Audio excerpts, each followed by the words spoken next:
You're listening to a MonkeyBuns Production. Hello, everyone. Welcome to Alfie Evers, everybody. Hello, it's me, Alfie. How are you?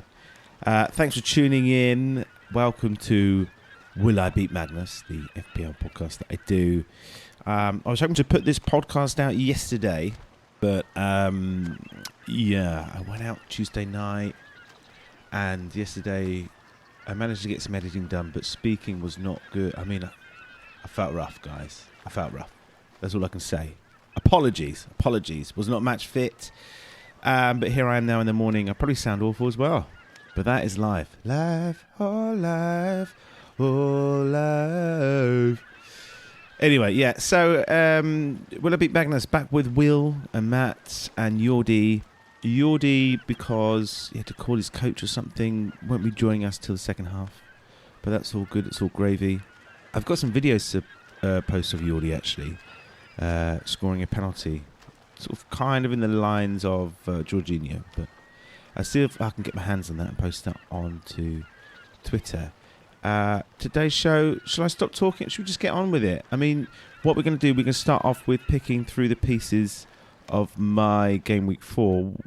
And what happened was I used a wild card incredibly early. This is all part of the learning process. So we're just picking through the bones of that. Let's get going. FPL, I want to be champion. Or at least I'm going to be top 10. Now there's this guy who plays the best at chess.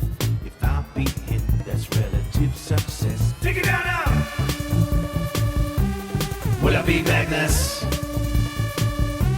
Or is this madness? Will I beat Magnus? I got to know, I got to beat that Magnus. Yeah, I'm really lost this week. Oh, I've got mate. no idea what I want to do. Do you know what I've done? I've opened up my, I've opened up my team for the first time this week. It's worse than I thought it would be. So, starting off at the points, I've got 26 points in game week 4, which is half the average, which I've never done that before. I mean, I don't want to blame you guys, but I'm just saying, there's never had a, To be fair, I made a massive boo-boo by getting so trigger happy with my wild card. And I've just logged on again. I've looked at my team, and even I've got so many yellows going on, and even my reserve goalkeeper Neeland had his contract terminated. So my wild card, it's like they waited for me to use my wild card, then did that. So that was good fun. So I'm a bit of dire straits, but I think I know how to get out of it. It was meant to be a long-term plan. I mean, Will, you were a bit aghast by my wildcard plan, weren't you? Well, I think your wild card itself is better than you're making out. I think, getting Jimenez, Marx and De Bruyne were all really good choices because City and Wolves should have done really well. And you kept your Liverpool double defence. You'll never get a double -1 from those two again, ever. You had Ings, who's playing West Brom. That's really good. You've got Calvert-Lewin in place. You took a chance with Jota, thinking that might pay off. Yeah. Again, that was just unlucky. So, and then James being dropped was unlucky. Oh, that's one I don't like. I don't think you've played a particularly. I think that's a decent wild card. Yeah. You can keep Marx and De Bruyne, hopefully. Yeah. Jimenez should be fine. Ings, you might want to swap because against Chelsea, but yeah. I mean, Well, what maybe. I will say straight off the bat is, Son was always going to come back in. The plan was I wanted to make my squad richer in terms of the players that aren't going to play. I want them to all be playing. Sorry, my subs. I want my subs to be playing subs, as it were. Yeah. And I wanted to rotate in my defence between Brighton's Reece James and Reece James. So Brighton's Lamptey. Yeah, sorry, but I've called him Brighton's Reece James because he's. Oh right, okay. I was being humorous. Sorry, over my head. Sorry, yeah, I just thought of it just now. I didn't really think it through. Anyway, yes, and Lamptey. And And then, of course, Lamptey seems to want to get injured all the time. Reece James, I invested in him. I like that stat that you said about he's still got that bonus point despite conceding 3 goals. Yeah. But then, and I had Says, and I've upset the wagon there with some last-minute transfers, basically. I couldn't take my finger off the trigger.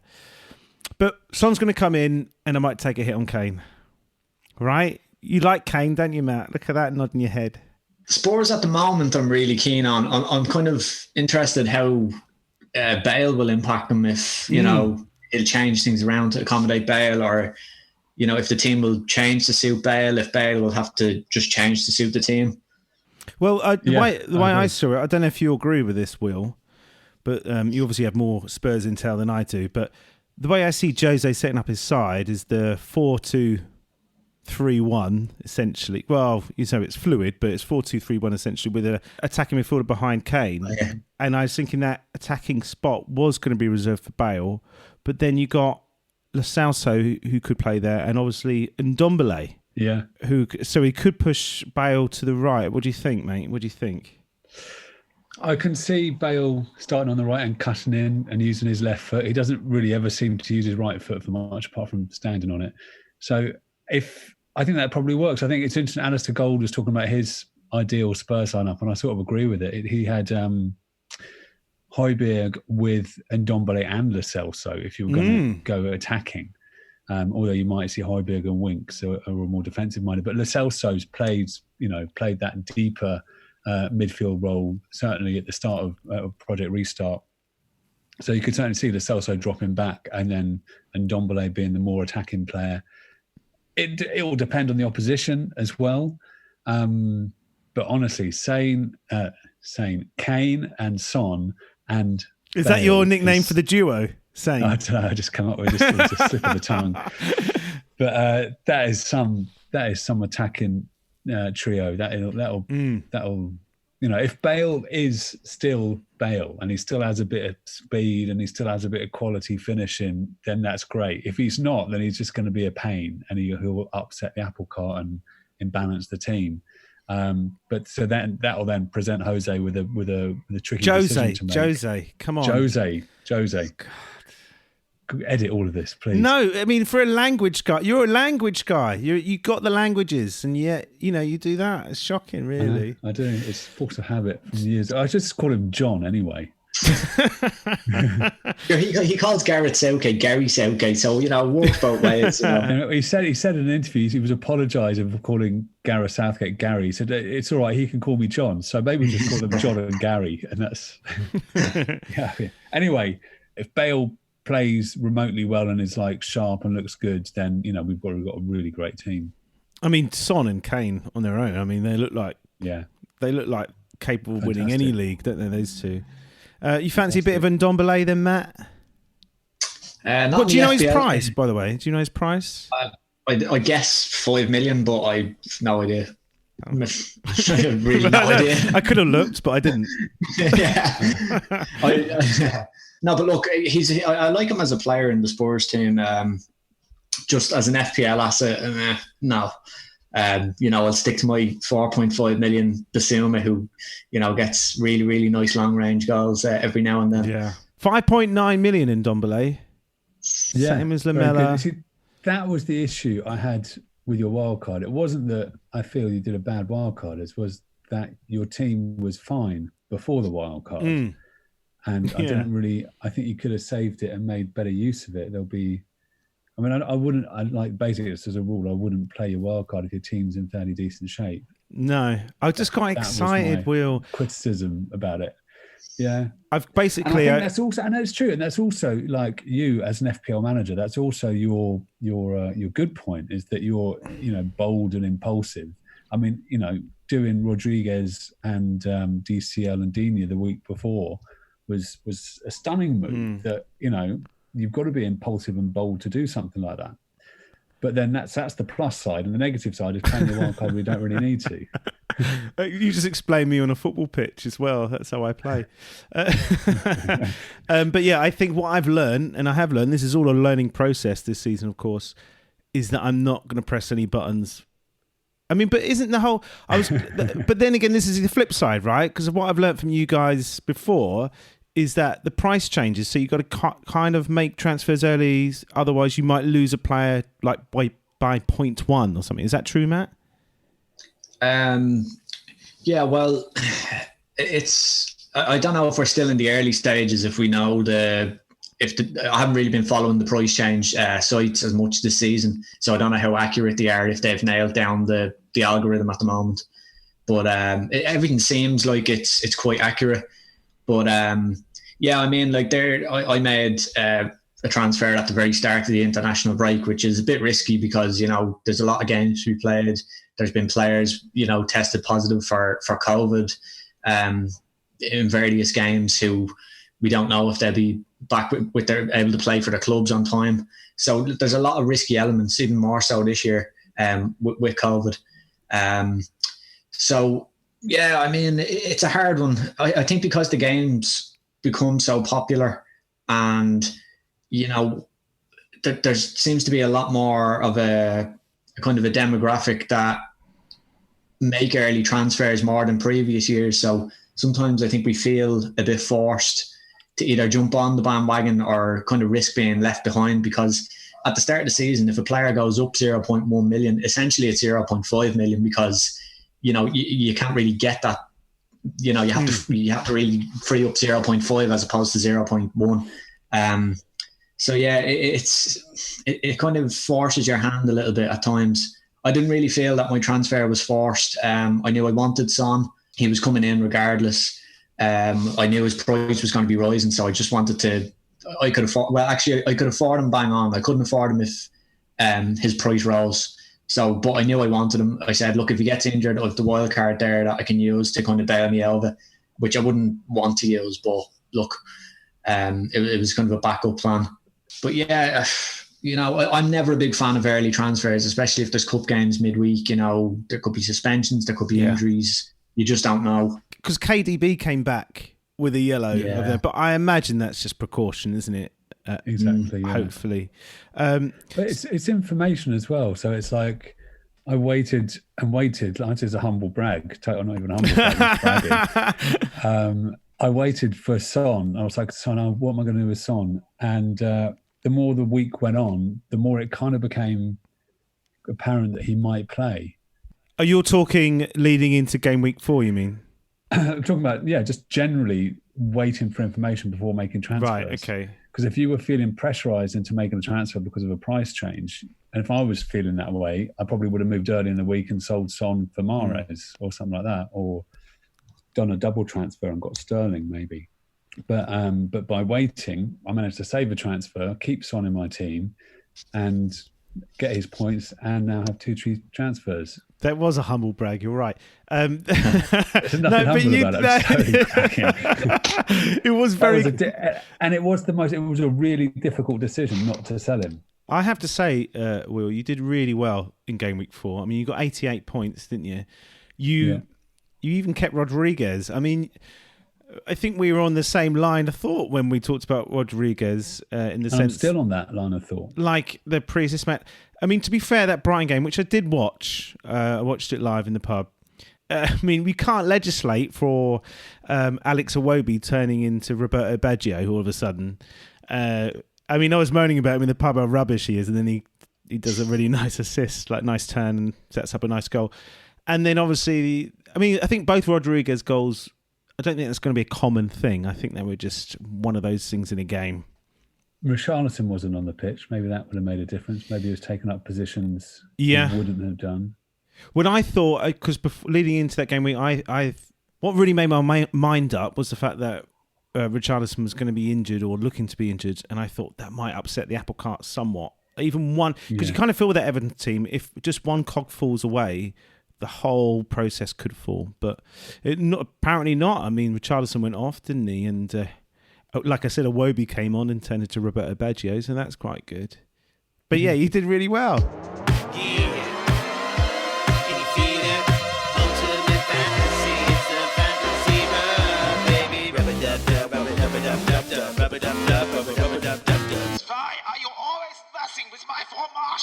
Matt, is it time to bring Pulisic in? Yeah, he's a player that I really liked at the end of last season. You know, and like we've already said this season, you know, Southampton with the high line, like Will said, we saw it against Zaha in the first game week. We said it about Son getting space in the second game week, and we know what happened there. And then, you know, against Burnley and I think West Brom, you know, they haven't really got major players to threaten down that side where the space comes from. And, you know, obviously the dynamics of the game and how they'd set up would have been a bit different. But yeah, I think Chelsea will be like the games we've seen against Palace and the game against Spurs, where there'll be an awful lot of space down that left wing. So it depends. We've seen Werner play on the left if Tammy Abraham is up top, you know, and he kind of drifts in similarly to kind of Son. And like that, if Pulisic does start, you know, we'll expect him to see him out on the left as well. So, yeah, I mean, I see a lot of people selling Werner this week, and, you know, he's a player that I nearly fancy to do quite well. Seems to be a common trend this season, you know. When the masses get rid of a player, he seems to do really, really well. And, you know, Werner, he's fair enough. He's been getting chances and squandering them, but, you know, he's been getting a lot of big chances, and it's only a matter of time before they start getting converted, unless he's really useless. But from what I've heard about him, I don't get that impression. It just seems Yeah. It just seems like a bit of unfortunateness, you know, unfortunate instances. Like, so, yeah, so I'd fancy Chelsea to do well, which is a bit of a shame because I got to play McCarthy this week. 2-0, 3-0 Chelsea.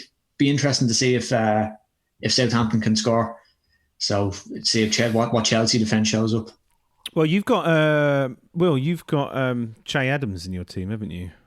Yeah, and he's probably, I mean, look, approaching FPL, you know, the transfer I want to make is remove the weakest link in my team. And that's Che Adams at the moment.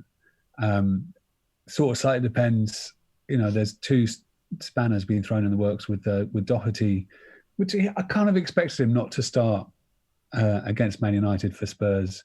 So, and then Reece James was a bit more of a surprise because, yeah, Chilwell comes into the team, and then obviously Aspie goes over. So, and it's like, well, okay, now maybe Chilwell's got a foot injury, maybe Aspie moves back and James comes back into the team, but it's a risk. James looks like he's a risk, however good his attacking potential is. How is that situation going to get resolved? Is it worth holding on to James because we think he's such good value, while we kind of get a feeling for how much Aspie's going to play? It would certainly be hard on James not to play because he's been developing very well.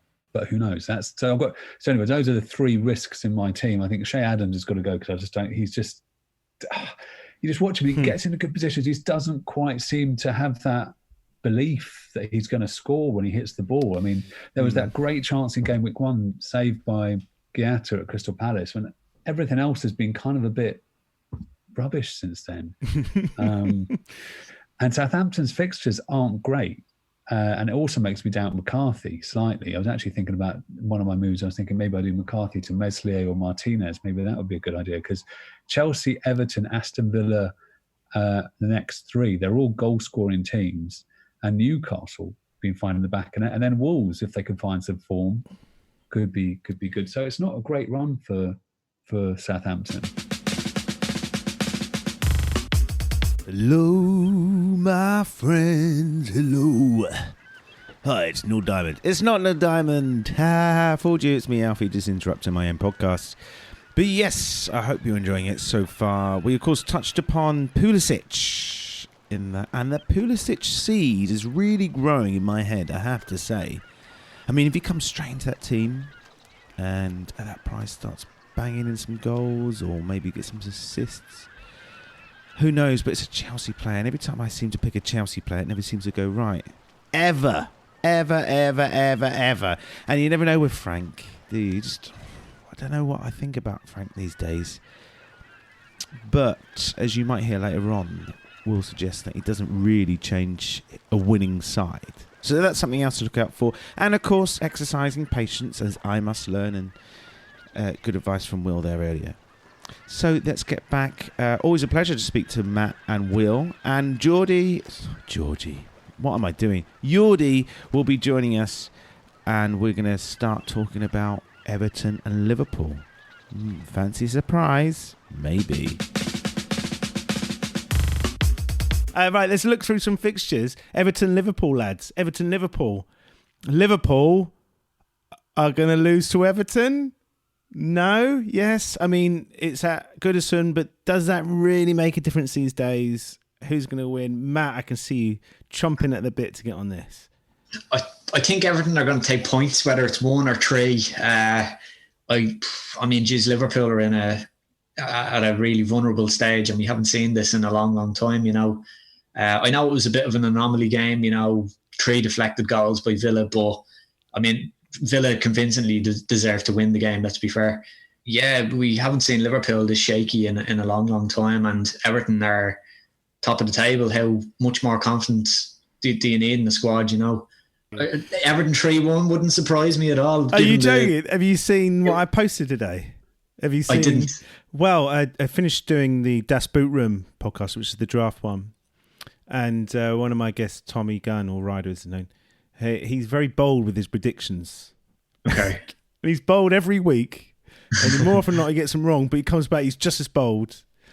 And he believes them. But he did say 3-1 Everton. So that's quite interesting that you said that. Might be a bit sensible this week, you never know. Yeah.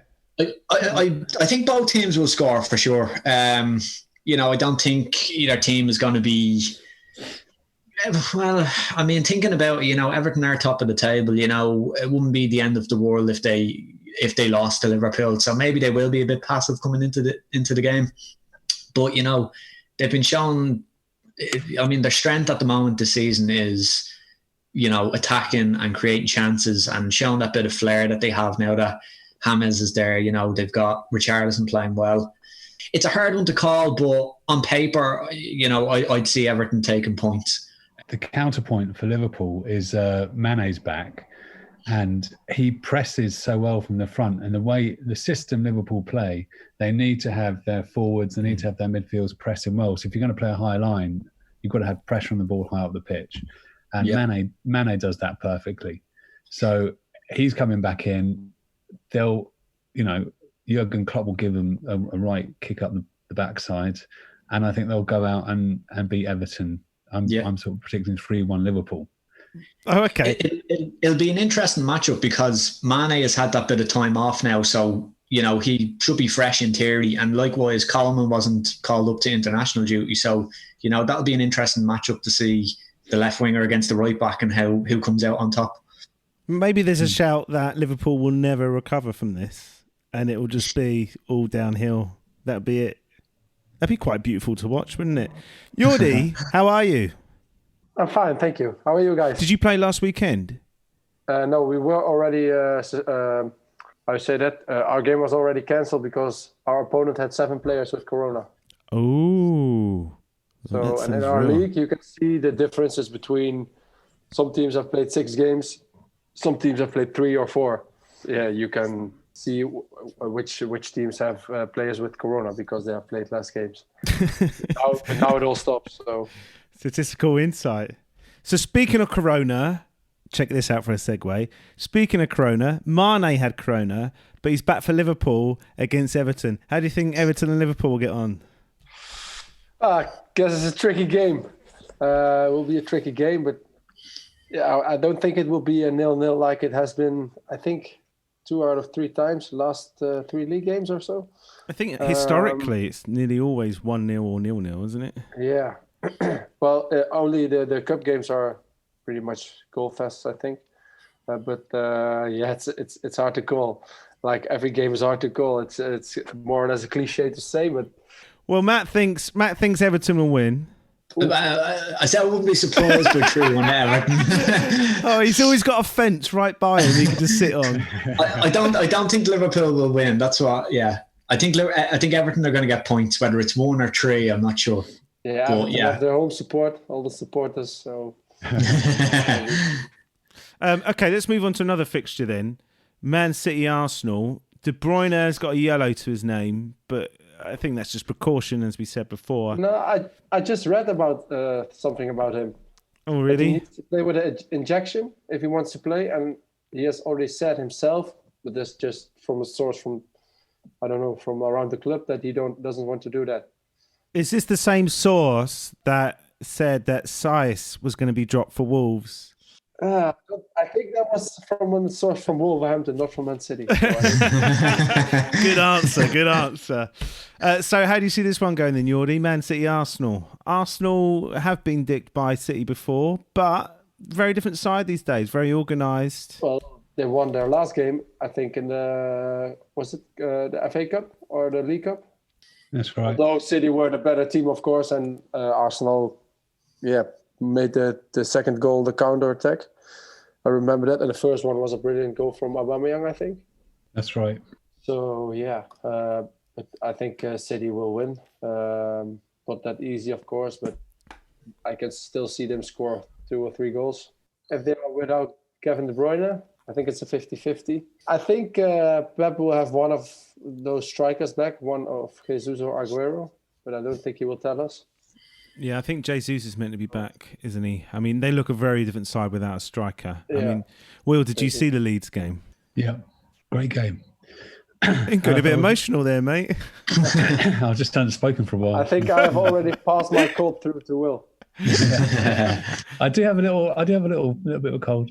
I thought it was a great game. It was interesting watching it. How I was really impressed with how well Leeds did, because it was just a game we're not used to watching. It was so end-to-end attacking, but Leeds, I mean, they looked, first 20 minutes, it looked like City were just going to steamroller them maybe, but they were so good at getting bodies between the player, the ball and the goal. They didn't really give City many easy chances. And there was that breakaway Sterling had, I think, in the second half, where the defender was still with him, and he kind of then tried to cut inside the defender and then ran into Meslier. And I was really impressed with Leeds. I thought they just did a great job of high energy. But it's a similar pattern to what we've seen with all the teams who were in European competition. They just haven't performed well in this first 4-match period. So Wolves haven't been great. United haven't been great. Chelsea, I mean, and then City, obviously. And it's like this no rest, no pre-season. And it's also, going back to Spurs and Doherty, there's also possibly a reason why he's not performed quite to the levels we would have expected, because he didn't, he was on holiday when he signed for Spurs and then went straight to international duty, the first international duty in September. So I'm rambling a bit here, but I think we haven't seen the best of City is the answer. So I can completely see City picking things up from now and improving, because their fitness will improve, their mental energy will improve. So I can see them over the next 4-week period doing much, much better. Matt, do you see Man City bouncing back? Are we going to keep our Man City players? Well, I've sold Marx, so I hope the damage isn't too bad. If like you already said, if Aguero was back, I think City will maybe defend a little bit better. I know that probably sounds a bit strange saying that Aguero's back, City's going to defend better. But, like we were saying, when City lose the ball, their front line is kind of the first line of defence, how they press. And they've been lacking a striker who can press really well at the moment, with Sterling kind of there and Mahrez playing centre forward. Neither of those players are. I know Sterling tracks back a lot, and with Mendy not playing as well as he should be lately, Sterling has had to nearly cover for Mendy's mistakes a lot by playing very wide and dropping back at times. Yeah, I mean, Arteta learned a lot from Guardiola, and it'll be interesting from a kind of a tactical point of view how the game is going to pan out. I don't think it's going to be very high scoring.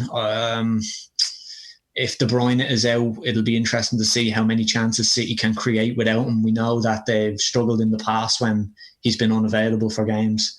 So I think that will be a key factor in this game, whether De Bruyne is able to play. I'm not expecting it to be very high scoring. But then again, it's another one of those games that'll be interesting to see. Like just before we went on air there, I was going to say that all the fixtures this week I'm very interested in to see, because I don't think I can pick a clear, like I wouldn't be confident putting my money on any team. I think anyone stands a shot in the way the fixtures are lined up this week. Newcastle and Man United, that'll be also an interesting one, So, yeah, I wouldn't be confident picking any of these games this week, but I'm interested in them. That's a good thing then. I mean, you could look at, Sheffield United got Fulham, or I should say Fulham got Sheffield United, and West Brom got Burnley. I mean, Sheffield United and Burnley are both struggling this year. I mean, they lost all 3 games, have they? All 3, or did they draw one, Sheffield United? Anyway, but you can see Fulham or West Brom potentially getting their first wins of the season again, if they're going to beat anyone. Or you could easily see Sheffield United spanking Fulham 4-0, couldn't you? I mean, yeah, Ruben Loftus-Cheek and the other guy who I think he was playing number 10, is it? Lookman, yes. He looked very lively when he came on last game. Again, I can't really put my finger on that game, so I'm kind of excited to see how it pans out. I mean, I'll have Brewster and Mitrovic, so obviously I'm hoping for a goal fest. You are playing Brewster? Yeah, I am. Is he going to start? Is he going to start? Does he go straight into the team? I was going to ask you guys because I have him too, but I don't know who to bench if I play him. If I was guessing, I think he's going to start alongside McGoldrick. I think McGoldrick, did he score last game? He scored a screaming goal, didn't he? Yeah. Yeah, he scored last game. He's looked okay for us on international duty, and I noticed Long started there the last game for us, so perhaps that's as part of a plan to rest McGoldrick for going back to his club. I don't know. I think tomorrow's line-up against Finland will tell us a bit more. This season, picking players who play Fulham seems to be a decent strategy so far, because they just simply can't defend. They're not very good defensively. They concede a lot of chances. And, that's a good kind of tactic for FPL when you're looking for a player to bring in, see if they have Fulham in the next week or two. It's kind of a sad state of affairs. You don't really want to be picking your team that way, but it is what it is. So yeah, I hope it's a goal fest. I hope Brewster and Mitrovic can, get in on the action. But again, it's another one of those games. It could be a 0-0 and I wouldn't be surprised. Will? I am interested in Fulham, and they have made those additions of Ruben Loftus-Cheek and Lookman are good additions. And I hope that helps Mitrovic. Mitrovic should have had an assist last weekend. He played, he set up, remind me of his name, one of the subs who's come Bobby on. Reed? No, it was Kamara. Kamara, there we go. Yeah, there we go. I took a punt. There you go. Yeah. He set up Kamara for he had the goalie to beat and the freedom of the penalty box, and he just put it straight at the goalie. And it's like, you need better quality than that. So Ruben Loftus-Cheek is better quality. That chance was created by Lookman. So yes, suddenly I think Fulham could be a bit better. Sheffield United have the best odds of a clean sheet, so clearly the bookies don't agree. They think there's no chance of Fulham scoring this weekend. But I'm actually considering Shea Adams to Mitrovic, because you look at the fixtures that they've got at Sheffield United, Palace, then West Brom. Fulham have got to score against Sheffield United and they've got to win at some point. I mean, these teams win. They do win eventually, and they score. They've got, exactly. Yeah. And if you're thinking go Mitrovic now and then maybe switch to Antonio when the fixtures improve for West Ham, that's not bad. Maybe. Or Watkins is the other option, but I don't know. Tasty. So does that mean, do you fancy West Brom to beat Burnley? I mean, quite like West Brom's forward line, I mean, they can't really defend, but... They can't defend much, but, Grady's a good player, and that Brazilian Pereira. Thank you. You're doing well today, mate. Thanks. Just anyone who speaks Portuguese, he struggles with. Obrigado. So I'm actually thinking Burnley. Barnes was back for his first match in the last game. Chris Wood. I think those are both good picks this week against that West Brom defence. Jordi wants to talk Aston Villa, doesn't he? He's excited about Aston Villa. Yeah. I'm excited about Ross Barkley. Go on in, Jordi. Go on, tell me something about Ross Barkley. Well, I'm quite sure he's on all set pieces now, because I've read some things from Aston Villa fans too on Twitter. Not only on Twitter, by the way, because I know you think Twitter sucks. But but now that Kevin De Bruyne is injured, I'm seriously thinking about a double move from De Bruyne and Jimenez to Grealish and Kane. I already mentioned in the last podcast, I think the fixture run Aston Villa got.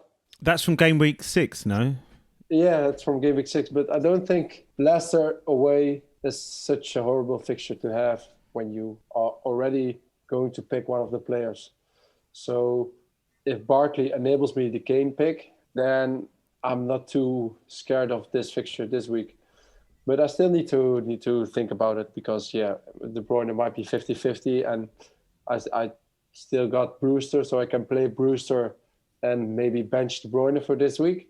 But I'm still excited by Ross Barkley and the potential of the entire Aston Villa team, by the way, because, not only because of what they showed against Liverpool, but Dean Smith got them very decent in defense. And now in attack, they added Watkins, Barkley, and last year they had like players like Trezeguet and Jota. And whenever I saw them play, I was like, you can't expect to compete in the higher league rankings. You are going to be a relegation team. And now I saw they released Jota. They're still playing Trezeguet. I'm not excited about him, but Watkins, Barkley, Grealish. It can be a lot of fun in the fixture run they've got. Will, let's talk about Spurs quickly. Are you going to spank West Ham? West Ham are Champions League form at the moment, mate.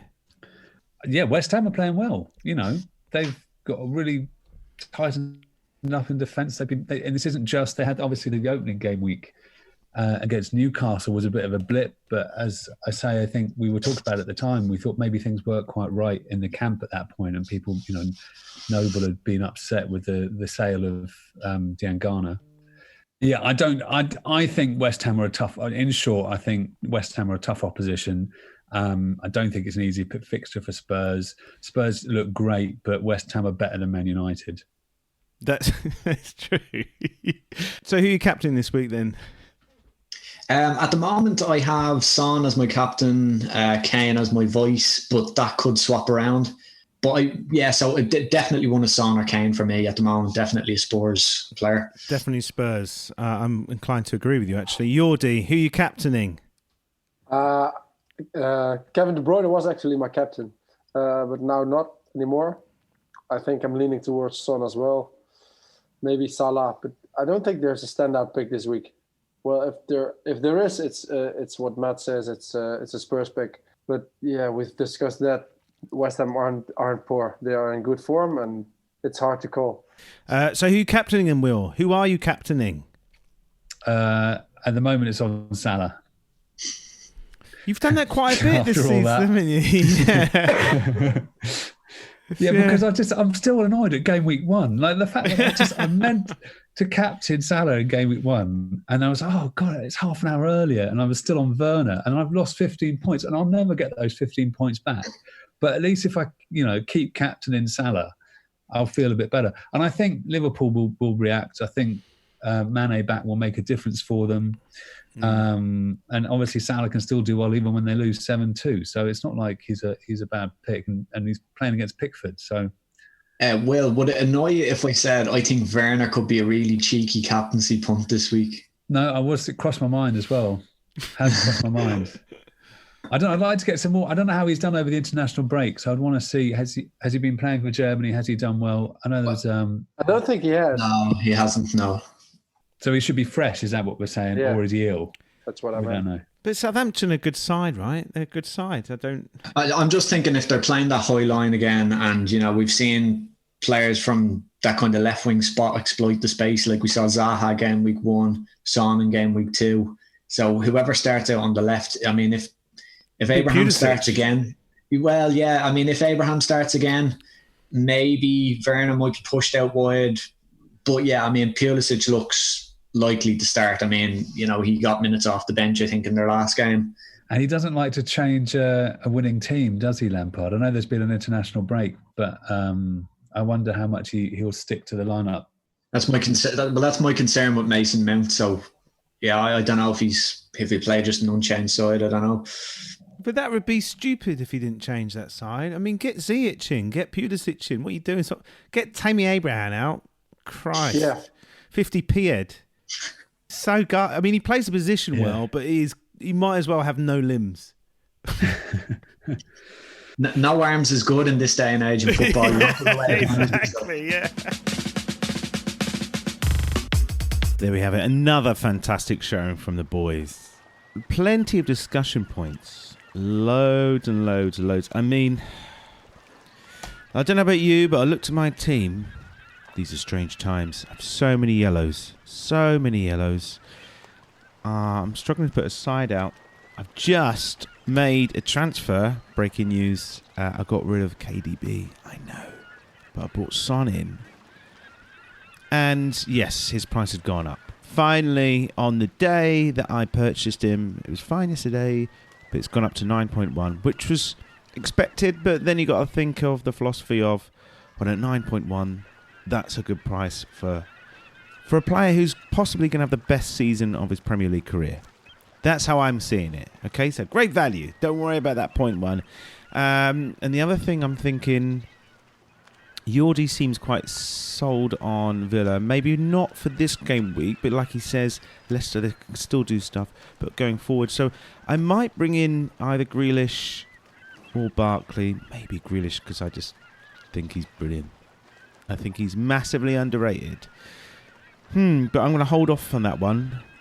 And then I was thinking of Kane, but then West Ham are tough opposition. And he does have a tendency to blank every now and then, or Tottenham might have a tendency to only win 1-0. So maybe that's the case. Who knows? But I'm going to have to take a hit. So I don't know what you guys are going to do. And who am I going to captain, really? Or even Dean. Luca Dean has got a yellow as well. I mean, come on. Stop getting injured. What's wrong with you? Says the man who couldn't podcast because he had a hangover. But, you know, fine. Okay, well, good luck, everyone. We'll see you next week. Good luck in your game weeks. And we can chat on Twitter. AlfiePodsFF. I'm going to go. Bye-bye. FPL, I want to be champion. Or at least I'm going to be top 10. Now there's this guy who plays the best at chess. If I beat him, that's relative success. Take it down now! Will I beat Magnus? Or is this madness? Will I beat Magnus? I got to know, I got to beat that Magnus.